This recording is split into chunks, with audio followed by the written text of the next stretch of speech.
এলো লায়লা। দুর্যোগ ভরা দিন কেটে গেছে, ঝড় গেছে থেমে, তবুও মনের কোণে কী এক বেদনায় এসেছে নেমে। চারিদিকে রেখে গেছে তার আগমনের অজস্র চিহ্ন। আমি জানি। তো সবার বলছি, এই কথাটা বলে দিই। সবাই নাম্বারিং করে, তো এবার নাম্বারিংয়ে দেখবে সবচেয়ে যার বেশি নম্বর হয়েছে, ওরা নিজেরা সবাই তো আলাদা আলাদা স্টেটের জাজ, কেউ কারো পক্ষপাতিত্ব নেই। আর ওদের একটা স্কুল আছে, ওখানে বাংলা ভাষা শেখানো হয়। তো বাংলা ভাষা কী করে শেখায়, আমি এখান থেকে ইংলিশে বলি ট্রান্সলেট করে। ওরা যেটা বলে, যেটা বলবে সঙ্গে সঙ্গে বলতে হবে না আমাকে, অনলাইনে তো। হ্যাঁ, যেমন সহজলভ্য হও, এই কথাটা। হ্যাঁ, কিন্তু ইয়ে হও না, নিজে আত্মসম্মান হারিয়ে না, এরকম না এরকম কথা ইংলিশে বলি। ওরা ইংলিশটাকে হিন্দিতে ট্রান্সলেট করে, করে সেটাকে বাংলা করে, করে ওখানে পড়ায়। তার জন্যে আমি 2,000 টাকা মাসে ওখান থেকে অনলাইনে মাইনে পাই। আর ওটা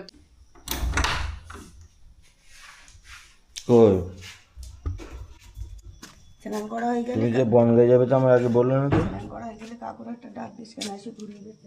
আমি যেটা বললাম তার কোনো দাম নেই। দাম দেওয়ার আমার টাইম নেই বাবা, আমি এখন বিরাটি যাবো, তারপরে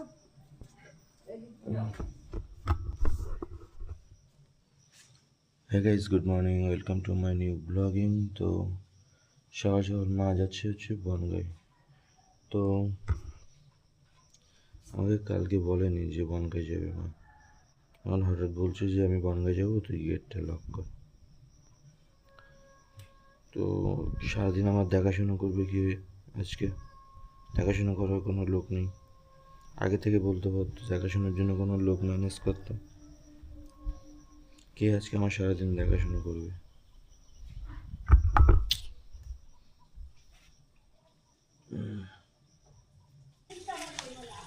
তো গাইস, বাইকটা একটু নোংরা হয়ে গেছে, মুছতে হবে।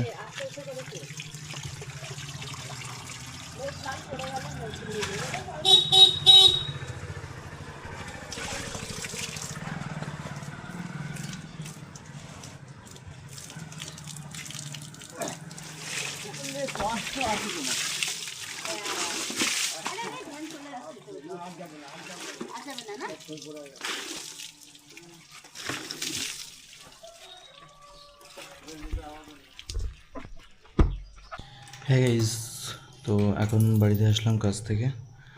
আর আমার মা সবসময় বলতে থাকে, বা মা ভাই বা সবাই বলতে থাকে, তুই লাইভে কী করেছিস কী করেছিস কী করেছিস।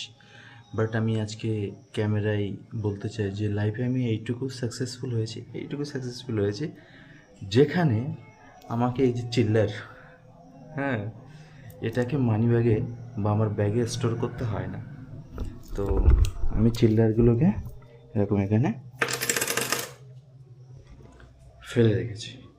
তো ব্যাস, আমি এটুকুই করেছি লাইফে, যে চিল্লার আমাকে গুছিয়ে রাখতে হয় না। Thank you.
হ্যাঁ তো আপনারা কমেন্ট করে বলুন যে এই প্রচণ্ড গরমে আমি চুলটা কেটে ফেলতে চাইছি।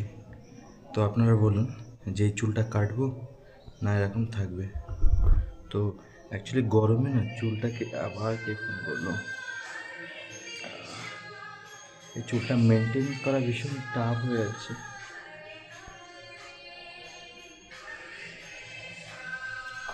তো ওই স্কুলটার জন্য। আর এই লেখাটা যার ফার্স্ট হবে এর পেছনেই লেখা রয়েছে পুরস্কার দাতাদের নাম, মানে এত লোক। এই যে আমরি বাংলা ভাষা, আমাদের ভাষা আজকে সারা পৃথিবীতে 4 নম্বরে আছে, জানো? রামকৃষ্ণর প্রথমে তো 4 নম্বরে আছে। তো এটা আমাদের সম্মান। আমার কিন্তু লেখা চাওয়ার জন্য না, আমাদের বাড়ির সবাই পারে, সবাই লেখা, বাজনা, গান, সেতার সব জানে, কালচারের সব জানে, কিন্তু ইয়েটা পারে না। ওই মানে এই যে এইখানকার যে এই স্বার্থপরতা কুটকাতে দেখা, এত বড় বাড়িটাকে আমি বলি সেলফি জায়ান্টের বাড়ি, এই যে এত বড় এই যে সিংহ বাড়ি, সজনে ডাটাগুলো কাঠ হয়ে যায়। আমার হ্যাঁ, খাবে তো দূরের কথা, খায় না, দেওয়া দূরের কথা, বাচ্চাগুলো খেলে এইটুকু একটা পার্ক, একটা বল যদি চলে যায় না, এই যে আমি যেদিন প্রথম এসেছি, এই যে আমাদের বল ছেড়ে ভেঙে গেছিলো, আমি কিন্তু সেলোটেপ দিয়ে লাগিয়ে নিয়েছি, আর কিছু বলিও নি। আর বাচ্চাটা এসে আমাকে কান ধরছে, বলছি কী হয়েছে বাবা? বলছে, আমি বললাম চোখে যদি এসে আমার পড়তো আমি, তারপরে বলছে বলটা আমি খাটের তলা থেকে ঝাঁটা দিয়ে লাঠি দিয়ে বার করে দিই। বলছে তুমি খুব ভালো আন্টি। আমি না না, এই বয়সে খেলাধুলা দুটো বাজে কথা বলা, তবে মনটা পরিষ্কার হয়। অ্যাডোলেন্স পিরিয়ডে এটাই। অ্যাডোলেন্স পিরিয়ড মানেটা কি? বয়স সন্ধিক্ষণ। তুমি নতুন কিছু জানছো অথচ পুরো বুঝছো না, তাই না? 18 বছর হলে ম্যাচুরিটি জন্মায়। তা এটাই হয়েছিল এই আমার বরানগরের হসপিটালে ডাক্তারের ছেলেটার। এবার সার্জেন আমাকে ভেতরে ডেকে বলছে, আপনি কিছু বলতে পারেন? আমি বললাম, দেখুন আমি তো সত্যি কথা সাইকিয়াট্রিস্ট হতে পারিনি। হুম হুম, তো সেই জন্যে আমি ইয়ে বলে দিতে পারি, আমি ইনহ্যাবিট্যান্টে দিয়ে দিন ওকে। ওখানে ওরা শিক্ষার মাধ্যমে ভোরবেলা ওঠাবে, তারপরে প্রেয়ার করাবে, দৌড় করাবে, পড়াশোনা শেখাবে, শিক্ষা দীক্ষা দেবে, দিয়ে তৈরি করে দেবে। তো উনি দেবাশিস দত্ত, এই বরানগর হসপিটালে। আর তখন আমাকে বলল, এতক্ষণ বলছে, সবাই বলছে কী কথা। ও তখন আমি বলছি, কিন্তু আপনি তো সার্জেন এত বড়, আমাকে বলছেন যখন, আমি কিন্তু আপনি যখন জিজ্ঞেস করছেন আমি কিন্তু আপনাকে ডাক্তারের মতো কোশ্চেন করবো, উত্তর দেবেন ঠিকঠাক, তাহলে আমি বলতে পারবো। বলছে হ্যাঁ বলুন, কী বলবেন? আমি বলছি, আপনার ছেলেকে নিশ্চয়ই পড়াশোনা না, আপনি সার্জেন হয়েছেন, আপনি মনোযোগ দেননি কোনোদিন ছেলের দিকে, তাই না? আপনি সার্জেন কি এমনি এমনি হয়েছেন? আপনার নিজেকেই তো তৈরি করেছেন, ছেলেকে করেননি। তা আপনার স্ত্রীর উপর অনেক ঘর বার সব পড়তো, তা সেও শাসন করতো, আপনারা দুজনে ঝগড়া করতেন কি না?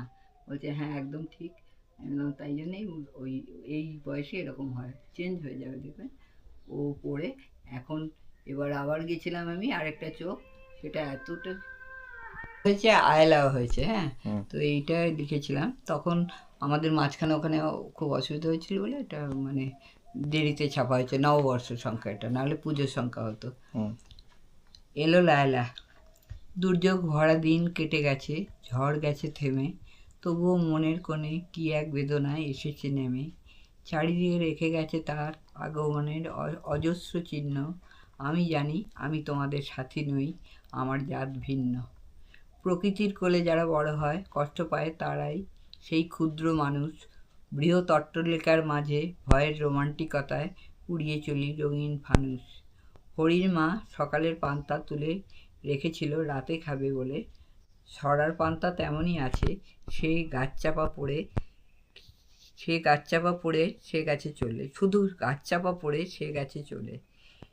মেয়েকে ষষ্ঠীর দিনে মৃত মার হাতে বোনা কাঁঠাল গাছটার দিকে চেয়ে ভেবেছিল গরিব বাপ, খুশি ভরা চোখে কাঁঠালের দিকে তাকিয়ে ভাবেনি নেমে আসবে হঠাৎ অভিশাপ। গাছ গেছে যাক, প্রাণ বেঁচে গেছে, আর কী বা চাই, গরিবের প্রাণ ছাড়া সম্পদ আর তো কিছু নাই।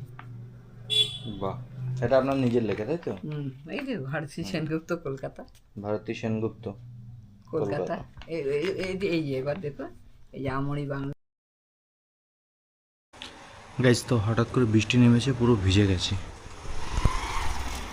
দেখো আজকে শ্যাম্পুটা শেষ হয়ে গেছিলো, শ্যাম্পুর জন্য নিয়ে এসেছি কেশকান্তি অ্যান্টি ড্যান্ড্রাফ শ্যাম্পু। আর তবে এটা একটা নিয়ে এসেছি হচ্ছে বিপিএল এক্স-রে মেশিন 108। মেশিনের জন্য কেবিল, মেশিনের যে লিডগুলো বসে চেস্টে 1 2 3 4 5 6 যে লিডগুলো বসানো হয়, সেই লিডের যে কেবিলটা খারাপ হয়ে গেছিলো, তো এটা হচ্ছে সেই কেবিল। আর এটা হচ্ছে নাম্বারিং করার জন্য, স্যাম্পল নাম্বারিংয়ের জন্য এটা। আর এটা হচ্ছে বুকস, তো এটা লেখা আছে চড়ুইকেতি। তো এটা তখন যারা ভিডিওতে দেখলেন যে ভদ্রমহিলা কবিতা বলছিল, এই বইটা ওনারই একটা লেখা কবিতা আছে। তো আমি গেছিলাম একটা কাজে ইঞ্জেকশন দিতে, ভবিরান ইঞ্জেকশন। তো উনি জাস্ট বললো যে এই বইটা আমার পাবলিশড হয়েছে, তো তুমি নাও এটা। তো আমি নিয়েছি। তো ব্যাস এইটুকুই বলা ছিল। Thank you. স্নান করবো এখন ভীষণ।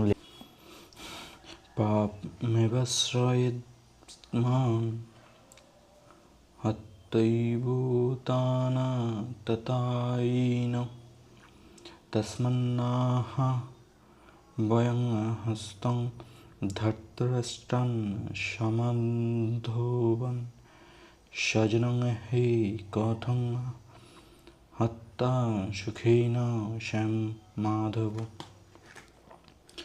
এই ধরনের আততায়ীদের বধ করলে মহাপাপ আমাদের আচ্ছন্ন করবে। সুতরাং বন্ধুবান্ধব সহ ধৃতরাষ্ট্রের পুত্রদের সংহার করা আমাদের পক্ষে অবশ্যই উচিত হবে না। হে মাধব, লক্ষ্মীপতি শ্রীকৃষ্ণ আত্মীয় স্বজনদের হত্যা করে আমাদের কী লাভ হবে, আর তা থেকে আমরা কেমন করে সুখী হব? বেদের অনুশাসন অনুযায়ী শত্রু 6 প্রকার। যে বিষ প্রয়োগ করে 1, 2 যে ঘরে আগুন লাগায়, 3 যে মারাত্মক অস্ত্র নিয়ে আক্রমণ করে, 4 যে ধন সম্পদ লুণ্ঠন করে, 5 যে অন্যের জমি দখল করে, 6 যে বিবাহিত স্ত্রীকে হরণ করে। এই ধরনের আততায়ীদের অবিলম্বে হত্যা করার নির্দেশ শাস্ত্রে দেওয়া হয়েছে এবং এদের হত্যা করলে কোনো পাপ হয় না। এই ধরনের শত্রুকে সমূলে বিনাশ করাটাই সাধারণ মানুষের পক্ষে স্বাভাবিক। কিন্তু অর্জুন সাধারণ মানুষ ছিলেন না, তার চরিত্র ছিল সাধু সুলভ। তাই তিনি তাদের সঙ্গে সাধু সুলভ ব্যবহার করতে চেয়েছিলেন। কিন্তু এই ধরনের সাধু সুলভ ব্যবহার ক্ষত্রিয়ের জন্য নয়। যদিও উচ্চপদস্থ রাজপুরুষকে সাধুর মতোই ধীর, শান্ত ও সংযত হতে হয়, তাই বলে তাকে কাপুরুষ বললে চলবে না। যেমন শ্রী রামচন্দ্র এত সাধু প্রকৃতির ছিলেন যে পৃথিবীর ইতিহাসে রামরাজ্য শান্তি ও শৃঙ্খলার প্রতীক হিসেবে সর্বোচ্চ স্থান অধিকার করে আছে, কিন্তু তার চরিত্রে কোনো রকম কাপুরুষতা আমরা দেখতে পাই না। রাবণ ছিলেন রামের শত্রু, যেহেতু সে তার পত্নী সীতা দেবীকে হরণ করেছিলেন, এবং সেই জন্য শ্রীরামচন্দ্র তাকে এমন শাস্তি দিয়েছিলেন যা পৃথিবীর ইতিহাসে বিরল। অর্জুনের ক্ষেত্রে অবশ্য আমরা দেখতে পাই তার শত্রুরা ছিল অন্য ধরনের। পিতামহ, শিক্ষক, ভাই, বন্ধু এরা সকলেই তার শত্রু হবার ফলে সাধারণ শত্রুদের প্রতি যেরকম আচরণ করতে হয় তা তিনি করতে পারছিলেন না।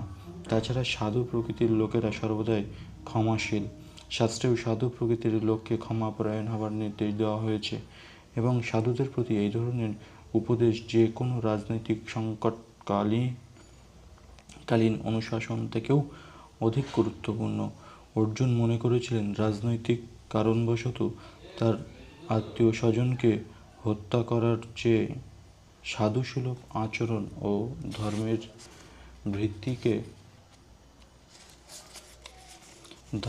ভিত্তিতে তাদের ক্ষমা করাই শ্রেয়।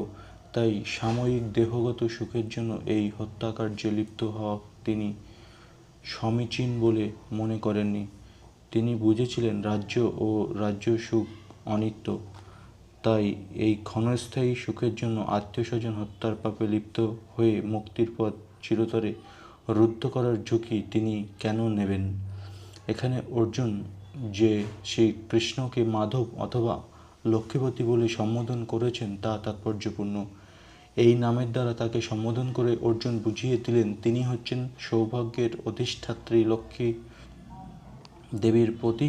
তাই অর্জুনকে এমন কোনো কার্যে প্ররোচিত করা তার কর্তব্য নয় যার পরিণতি হবে দুর্ভাগ্যজনক। শ্রীকৃষ্ণ অবশ্য কাউকেই দুর্ভাগ্য এনে দেন না, সুতরাং তার ভক্তের ক্ষেত্রে তো সেই কথা ওঠেই না।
হ্যাঁ গাইস, তো এখন শুয়ে শুয়ে ব্লগিং দেখছি।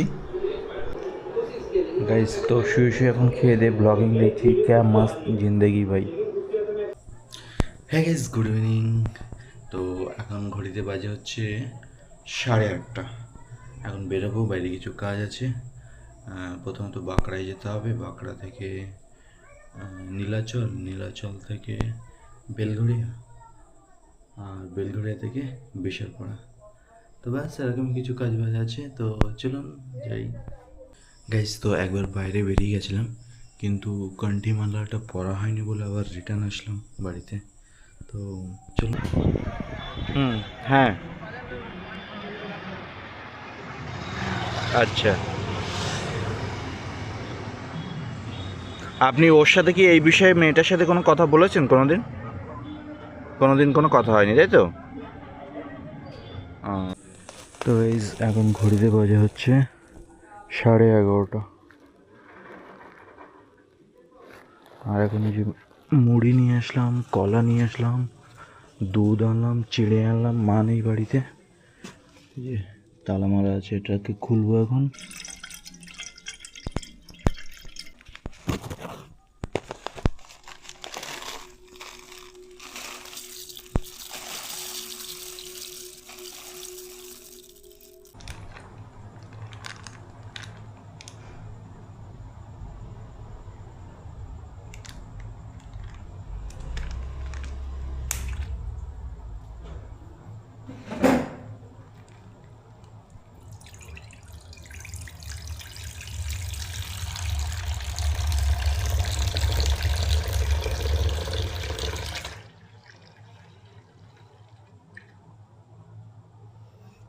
এয়ারকিটা না মারলেই হতো, ঠিক আছে? অনেকটা দুধ নষ্ট হয়ে গেছে।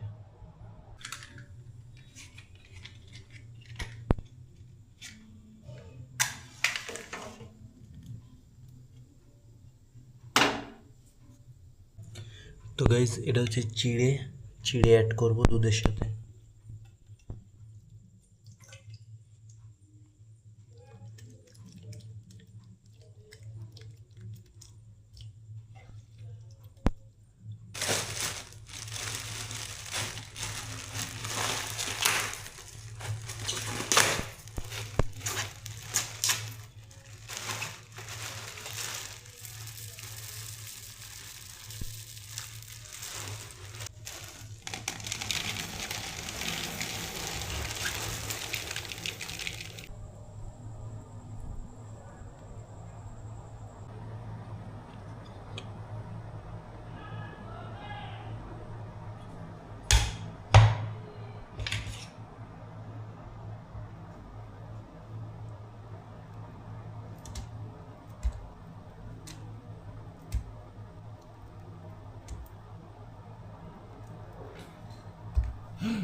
হ্যাঁ গাইজ, গুড মর্নিং। তো সকালবেলা এসেছি ডক্টর টিকে বিশ্বাসের বাড়িতে ইসিজির রিপোর্ট করাতে। তো লেফট রাইট হ্যান্ডে আমার হচ্ছে ডক্টর টিকে বিশ্বাসের বাড়ি। অ্যাকচুয়ালি ইনি এমডি মেডিসিন, তো এখন এনাকেই আজকাল ভিজিট করি বেশি। ভাই 3 নম্বর রেল গেট, যখনই আসবো তখনই গেটটা পড়ে থাকবে ভাই, কোনো মানে হয়? এটা হচ্ছে 3 নম্বরটা অ্যাভয়েড করলাম ভিড়ের জন্য, 2 নম্বর রেল গেটে জ্যাম।